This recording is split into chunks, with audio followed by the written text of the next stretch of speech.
Ich habe hier noch einen kleinen Rest Asche, den will ich heute irgendwie verwenden und ich habe noch keinen Plan. Deswegen komme ich erstmal an und ja, will es fließen lassen, will aber auch Struktur haben und jetzt einfach erstmal irgendwie anfangen.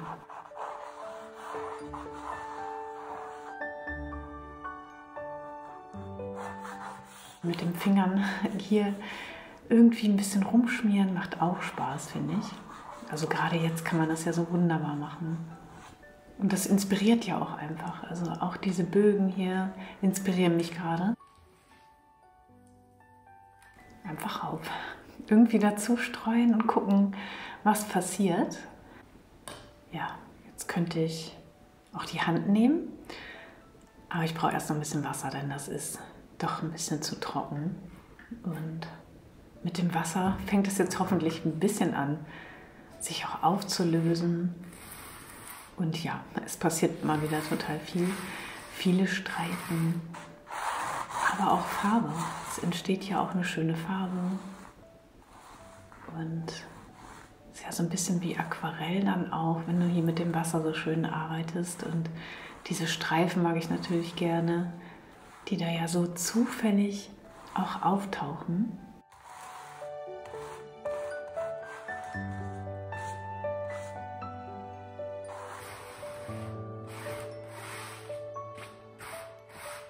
Das ist schon schön entspannt, finde ich. Also man hat jetzt schon so eine kleine Struktur und ein bisschen Farbe.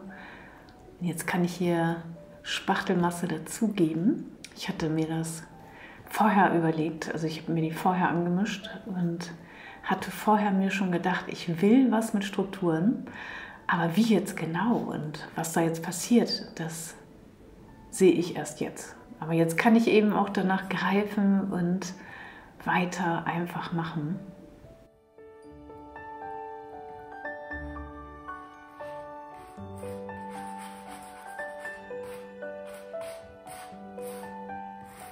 Und das macht auch Spaß, hier die Farben miteinander zu vermischen und trotzdem so eine Textur auch zu schaffen.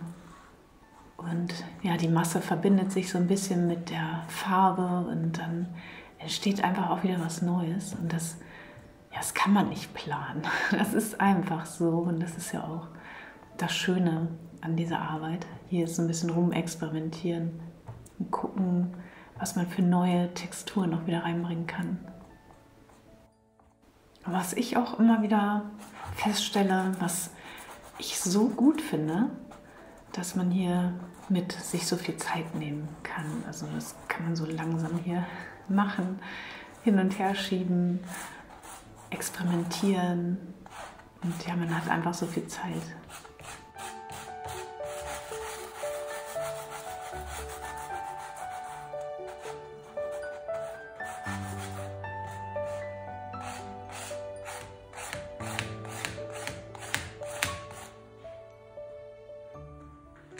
Ich habe hier aber auch noch meine Schale mit meinen Kohleresten, meinen angekokelten, na, was habe ich hier? Ihr wisst es, oder? Was lege ich hier drauf? Und wo vor allen Dingen? Ist auch richtig, also schönes Papier, schöne Farbe, schöne Struktur. Also der Kaffeefilter wieder, der Kaffee ist einfach ein Muss in der Abstraktmalerei. Ja, witzig.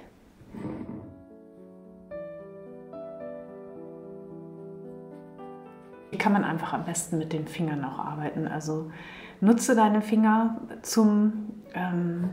auch zum Mischen, zum Raufdrücken. Und Moment, ich habe was vergessen. Ich nehme hier einfach mal den Filter, um auch so ein kleines Muster nochmal reinzudrücken. Und hier sieht man schon der Kaffee, das Kaffeepulver streue ich hier gleichzeitig mit drauf. Es gibt auch nochmal eine tolle Textur.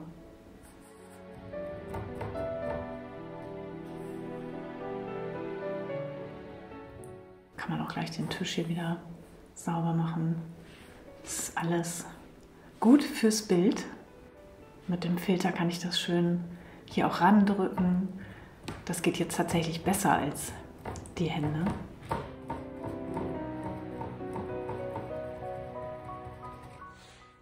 Ja, so sieht das jetzt aus, wenn es trocken ist, also einigermaßen. Auf jeden Fall sind hier jetzt tolle Strukturen drin.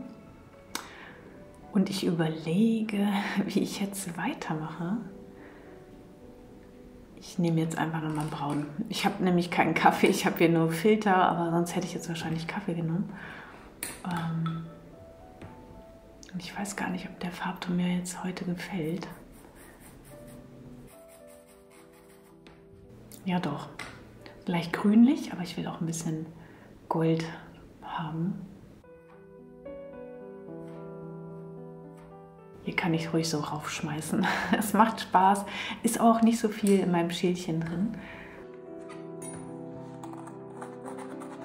Und mit dem Palettenmesser kann ich das jetzt hier noch schön verstreichen und dann kriege ich auch diesen Goldfarbton hier rein. Es bringt so ein bisschen Wärme auch. Und irgendwie ist sie auch schon so ein bisschen grün. Das inspiriert mich auch gerade. Da überlege ich jetzt schon separat.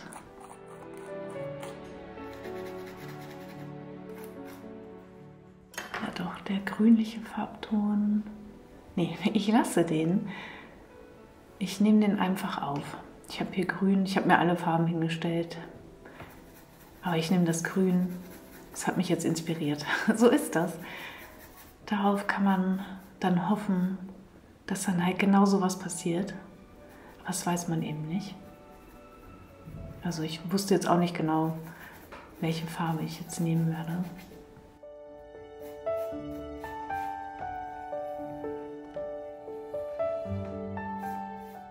Hier auch nochmal auf der Fläche ein bisschen mischen.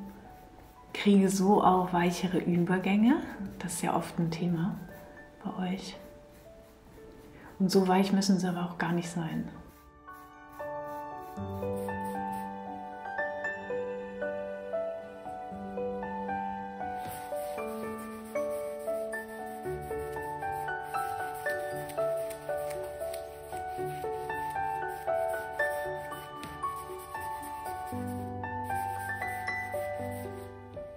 Das ist mir zu ordentlich. Also es muss ein bisschen wieder aufgebrochen werden, hier die Fläche. Das kann man natürlich toll, indem man es hier einfach fließen lässt und ja, die Richtung auch nochmal damit ändert. Also es bricht das so ein bisschen auf.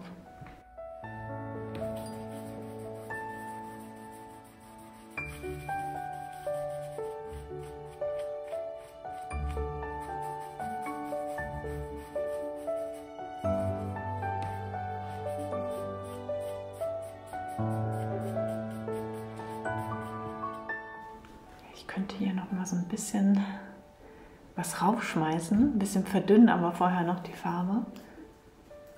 Und ja, ist noch zu dick. Die fliegt dann nicht, wenn man es so gerne raufschmeißen will. Aber zu viel will ich auch nicht. Also dieser kleine Klecks reicht mir, glaube ich, schon. Vielleicht sogar schon ein bisschen zu viel.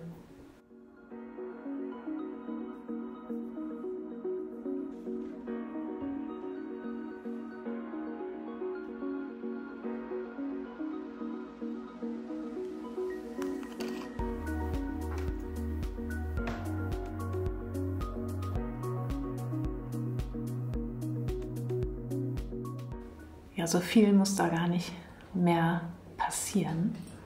Also ein paar Kleinigkeiten.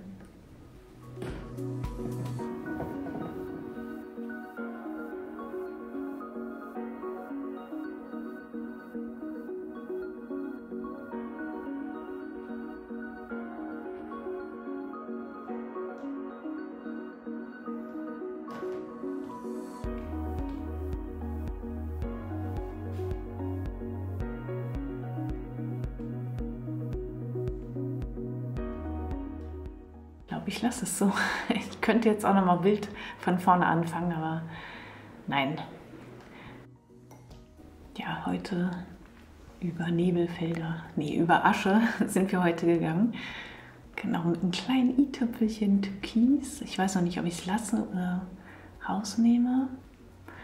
Aber weißt du was? Wir gehen mal ganz kurz rüber, vorbei hier an dem schönen Gold. Und da habe ich gerade die Rahmen liegen. Und da holen wir uns einfach mal ein. Nehme ich jetzt hier einfach mal gerade mit. Da hinten ist auch das Waschbecken. Ja, und hier schnappen wir uns mal einen Rahmen, aber ich glaube, ich mache vorher mal kurz den Tisch sauber. Warte mal eben. So, ich habe den Tisch ein bisschen abgewischt und nehme jetzt mal den Rahmen und lege das mal in den Rahmen. Und dann, wow, ja, es sieht gleich wieder, ja, nochmal schöner aus. Sind auch wieder irgendwie Figuren oder ich weiß es auch noch nicht. Aber gefällt mir gut, die Farbe passt auch. Oder vielleicht auch ein dunkler Rahmen. Müsste ich gerade selber nochmal überlegen.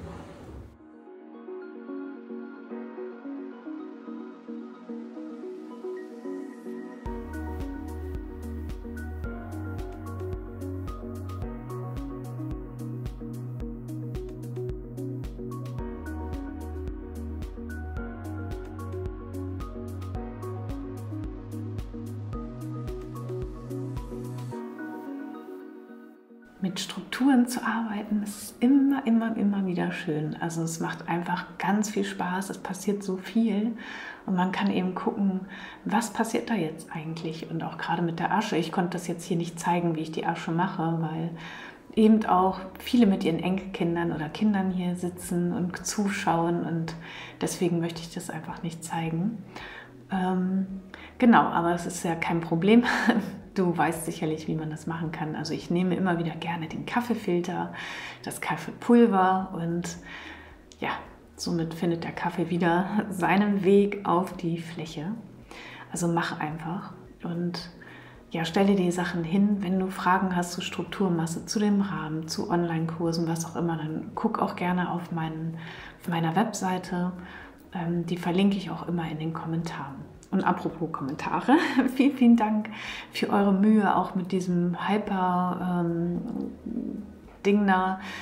Wenn man erst das Video liked, also vielen Dank für dein Like, dann kommt dieser Button und dann muss man aber erst wieder das Video nicht mehr liken, um dann hypen zu können und danach kann man wieder liken. Also ich weiß nicht, warum das so kompliziert sein muss, wenn man schon sowas einführt, aber so ist es. Ich weiß auch nicht, wie lange das geht, ob das jetzt immer so ist, keine Ahnung. Also danke für eure Mühe. Ich freue mich total, dass ihr mich da unterstützt, dass ihr dafür eben auch sorgt, dass hier weiter die Videos ausgestrahlt werden. Also schön, dass ihr hier seid. Ihr seid eine wahnsinnig tolle Gemeinschaft. Ich freue mich immer über euer Kommentar. Ich freue mich, das lesen zu können. Und ja, ich freue mich auch über den Chat, dass wir uns hier immer treffen und gemeinsam den Sonntag immer so inspiriert mit einem Hallo, ich bin hier gerade dort und dort. Und ja, das ist einfach schön. Also toll, dass ihr da seid. Vielen Dank. Macht's gut. Tschüss.